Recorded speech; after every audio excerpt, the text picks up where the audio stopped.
ስሜ ታቦር ገረሱ ዱኪ ነው። የደጃማች ገረሱ ዱኪ ልጅ ነኝ። ጣሊያን ለመግዛት ህዝቡን መከፋፈል ነበረበት።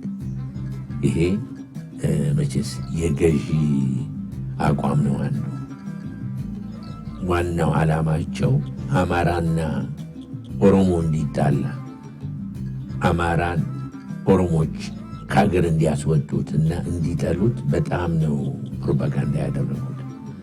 በዚህ ነገር አባባ ፈጽሞ አይስማማም ነበረ።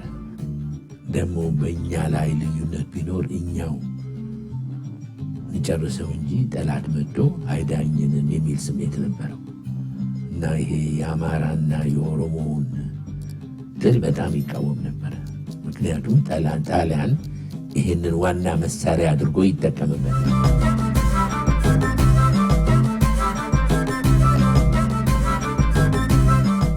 እንደው ብናስብ እና ብንመኝ ይቺ ሀገራችን እናት ናት። ይችን እናት ለእናቴ ምን ላድርግላት? የሚያስደስታት ምን ነገር አለ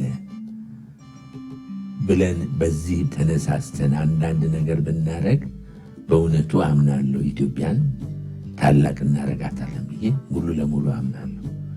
እና ይሄ ስሜት ሁላችንም ላይ ቢያደር ለእናቴ ምን ሰርቼ ልሂድ?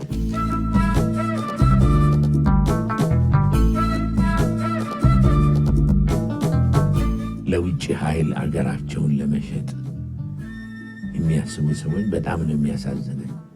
ወይም ለመሸጥም ባይሆን ልክ ጣሊያን ድሮ እንዳለ እርስ በርሳችን እንድንበላላና እንድንጠላላና እንድንዋጋ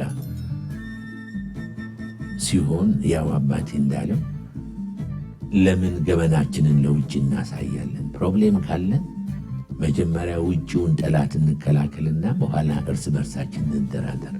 ግን ከሁሉ ቅድሚያ የውጭውን ጠላት መቋቋም ነው።